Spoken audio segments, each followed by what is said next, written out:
Bonjour, aujourd'hui on revient vers vous avec plein de questions. Est-ce que c'est facile de trouver du boulot quand on a le même nom que son père? Est-ce qu'il faut recruter des étrangers ou des Français? Est-ce que dans l'entreprise, il faut croire au chef ou croire au projet d'entreprise? Plein de questions qu'on va poser à une candidate, une vraie candidate, elle s'appelle Marine Le Pen. Bonjour Marine Le Pen. Bonjour.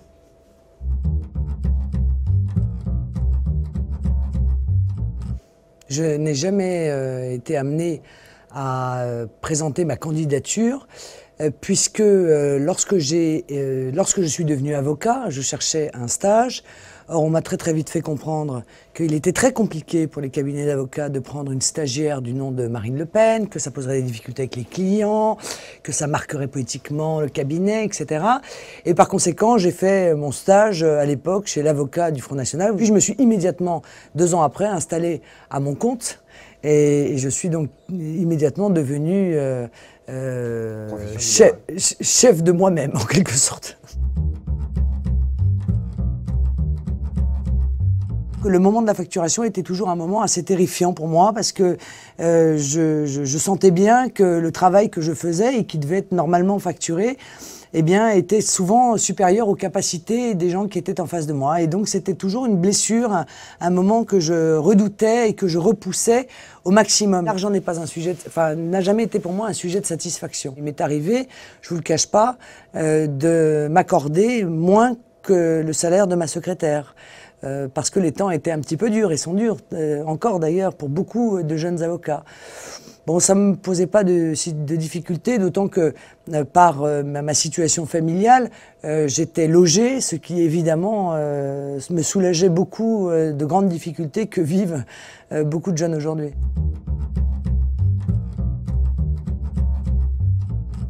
On dit la première impression est toujours la bonne et en général on rajoute surtout si elle est mauvaise.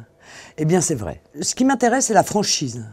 Je n'aime pas avoir le sentiment que les gens sont dans une démarche courbe.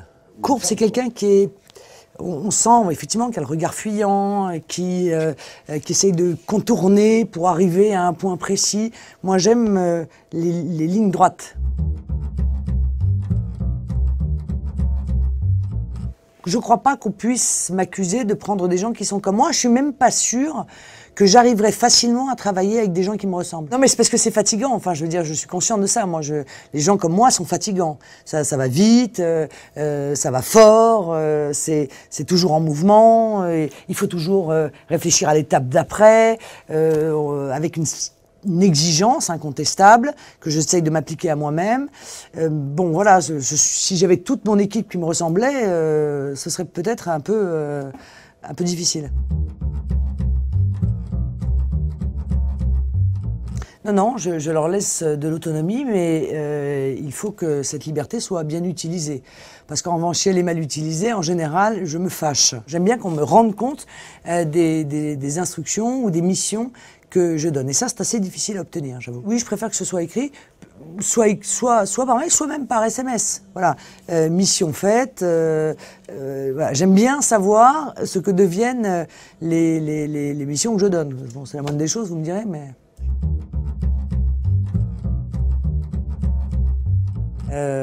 Effectivement, oui, je suis capable de râler fortement, oui.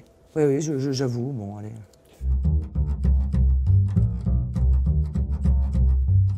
J'aime pas beaucoup qu'on parle de ma vie privée. Bon, celle-ci a été mise en avant quand j'étais jeune, puisque mon père était un homme public, et je suis très attaché à la préservation de la sphère privée. Je suis toujours très heurté quand la conversation arrive sur ce terrain-là. Voilà. Je l'ai dit d'ailleurs, c'est pas parce qu'on aime le foie gras qu'on est obligé de s'intéresser à la vie du canard. Bon. Ben, en politique, c'est pareil. Je n'ai pas le sentiment que Pôle emploi fonctionne mieux sous sa nouvelle forme que par le passé. Donc comme par le passé ça ne marchait pas déjà des masses, c'est vrai qu'il y a une réflexion à avoir sur l'accompagnement pour retrouver du travail. Je pense qu'il faut se servir au maximum d'Internet pour que la plus grande transparence soit faite sur les demandes qui sont formulées. Mais je pense qu'il faut même aller en amont. J'avais proposé pendant la campagne des régionales, par exemple, que c'est tout simple, ça ne coûte rien, c'est que tous les 3 mois, à la porte des lycées, il y ait la liste des offres d'emploi dans la région, pour que dès le lycée, les lycéens voient bien quels sont les endroits où il y a des débouchés et les endroits où il n'y en a absolument pas. Parce que je pense qu'on les engage dans des études très longues qui en réalité sont des voies de garage. Bon voilà, je pense que l'information me paraît être essentielle en la matière.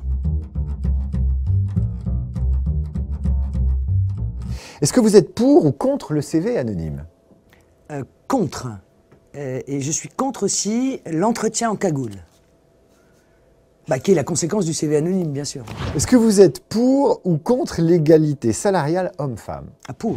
Étranger, situation régulière, français, évidemment, à compétences équivalentes. Vous prenez lequel? Le français. Un étranger en situation régulière compétent et un français incompétent. Vous prenez lequel? L'étranger en situation régulière compétent. C'est à compétence égale, bien sûr.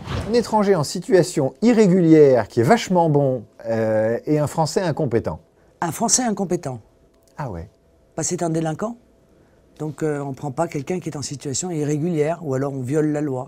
Vous êtes plutôt salaire maternel pour les femmes pour qu'elles puissent rester à la maison et valoriser l'éducation qu'elles donnent à leurs enfants, ou plutôt pour encourager l'emploi des femmes dans l'entreprise? C'est aux femmes de choisir, bien sûr.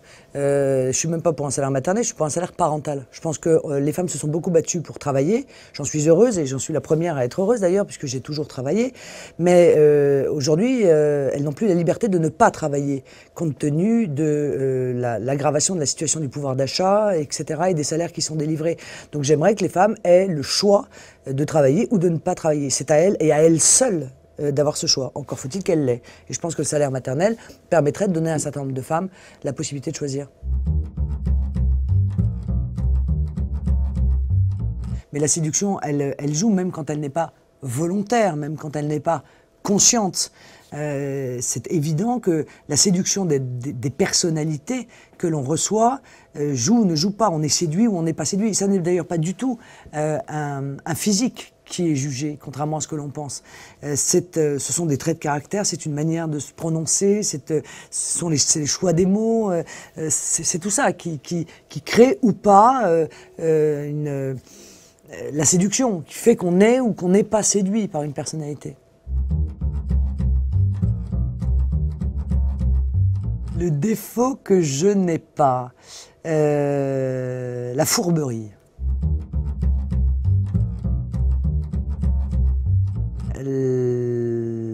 La patience.